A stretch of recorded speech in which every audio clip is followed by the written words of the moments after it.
Hi ಎಲ್ರಿಗೂ ನಮಸ್ಕಾರ. ನಾನು ರಾಜೇಶ್ವರಿ, ರಾಜಿ ಅಡುಗೆ ಚಾನಲ್ಗೆ ನಿಮ್ಮೆಲ್ಲರಿಗೂ ಸ್ವಾಗತ.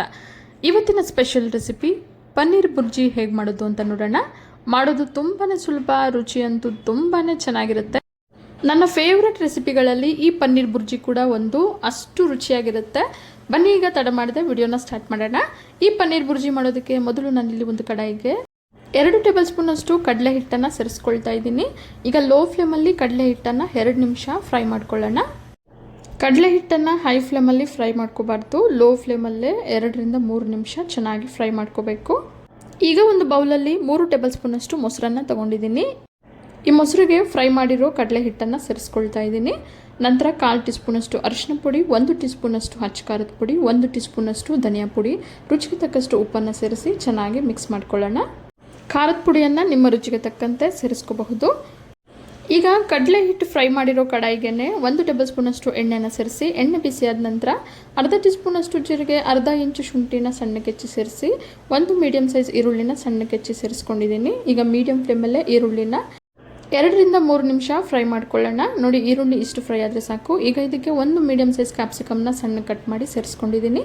ನಂತರ 1 ಫಾರಮ್ ಟೊಮೊಟೊನ ಕಟ್ ಮಾಡಿ ಸೇರಿಸಿ ಮೀಡಿಯಂ ಫ್ಲೇಮಲ್ಲೇ ಟೊಮ್ಯಾಟೊ ಸ್ವಲ್ಪ ಮೆತ್ತಗಾಗೋವರೆಗೂ ಫ್ರೈ ಮಾಡ್ಕೊಳ್ಳೋಣ. ಟೊಮೆಟೊ ಎಲ್ಲ ಚೆನ್ನಾಗಿ ಬೆಂದಿದೆ. ಈಗ ಇದಕ್ಕೆ ಮಸಾಲ ಪುಡಿಗಳನ್ನು ಬೆರೆಸಿಟ್ಟಿರೋ ಮೊಸರನ್ನು ಸೇರಿಸ್ಕೊಳ್ತಾ ಇದ್ದೀನಿ. ಈಗ ಮೀಡಿಯಂ ಫ್ಲೇಮಲ್ಲೇ 2 ರಿಂದ 3 ನಿಮಿಷ ಚೆನ್ನಾಗಿ ಮಿಕ್ಸ್ ಮಾಡ್ತಾ ಬೇಯಿಸ್ಕೊಳ್ಳೋಣ.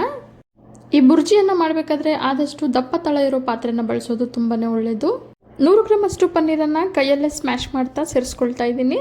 ನಂತರ ಸ್ವಲ್ಪ ಕೊತ್ತಂಬರಿಯನ್ನು ಸೇರಿಸಿ ಚೆನ್ನಾಗಿ ಮಿಕ್ಸ್ ಮಾಡ್ತಾ ಮೀಡಿಯಂ ಫ್ಲೇಮಲ್ಲೇ 2 ನಿಮಿಷ ಬೇಯಿಸ್ಕೊಳ್ಳೋಣ. ಪನ್ನೀರನ್ನು ಸೇರಿಸಿ 2 ನಿಮಿಷ ಬೇಯಿಸ್ಕೊಂಡಿದ ನಂತರ ಅರ್ಧ ಕಪ್ಪಷ್ಟು ಹಾಲನ್ನು ಚೆನ್ನಾಗಿ ಕಾಯಿಸಿ ತಣ್ಣಗಾದ ನಂತರ ಸೇರಿಸ್ಕೊಂಡಿದ್ದೀನಿ. ಈಗ ಚೆನ್ನಾಗಿ ಮಿಕ್ಸ್ ಮಾಡ್ತಾ ಮೀಡಿಯಂ ಫ್ಲೇಮಲ್ಲೇ 2 ನಿಮಿಷ ಬೇಯಿಸ್ಕೊಳ್ಳೋಣ.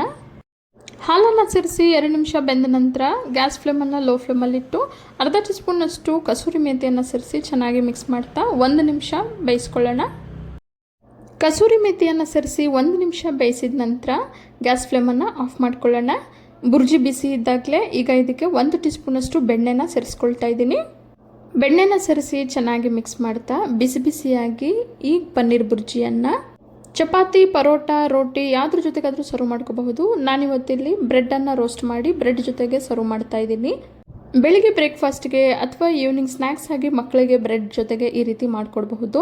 ತುಂಬಾ ರುಚಿಯಾಗಿರುತ್ತೆ. ನೀವು ಕೂಡ ಒಂದು ಸಲ ತಪ್ಪದೆ ಟ್ರೈ ಮಾಡಿ ನೋಡಿ. ಹಾಗೆ ನೀವು ಕೂಡ ಈ ಪನ್ನೀರ್ ಬುರ್ಜಿಗೆ ಫಿದಾ ಆಗಿಬಿಡ್ತೀರಾ, ಅಷ್ಟು ರುಚಿಯಾಗಿರುತ್ತೆ. ಇವತ್ತಿನ ಸ್ಪೆಷಲ್ ಪನ್ನೀರ್ ಬುರ್ಜಿ ನಿಮಗೆಲ್ಲ ಇಷ್ಟ ಆಗಿದೆ ಅಂದ್ಕೊಂಡಿದ್ದೀನಿ. ಇಷ್ಟ ಆಗಿದ್ರೆ ಈಗಲೇ ಒಂದು ಲೈಕ್ ಮಾಡಿ, ಹಾಗೆ ನಿಮ್ಮ ಫ್ಯಾಮಿಲಿ ಆ್ಯಂಡ್ ಫ್ರೆಂಡ್ಸ್ ಜೊತೆ ಶೇರ್ ಮಾಡಿ. ಮತ್ತಷ್ಟು ಸುಲಭ ಹಾಗೂ ರುಚಿಯಾದ ರೆಸಿಪಿಗಳಿಗೋಸ್ಕರ ರಾಜಿ ಅಡುಗೆನ ಸಬ್ಸ್ಕ್ರೈಬ್ ಆಗೋದನ್ನು ಮರಿಬೇಡಿ. ಇನ್ಯಾಕೆ ವೆಯ್ಟಿಂಗ್, ಶುರು ಮಾಡಿ ಕುಕಿಂಗ್ ಅಂತ ಹೇಳ್ತಾ ಮತ್ತೊಂದು ರುಚಿಯಾದ ರೆಸಿಪಿಯೊಂದಿಗೆ ಮುಂದಿನ ವಿಡಿಯೋದಲ್ಲಿ ಸಿಗೋಣ. ಧನ್ಯವಾದಗಳು.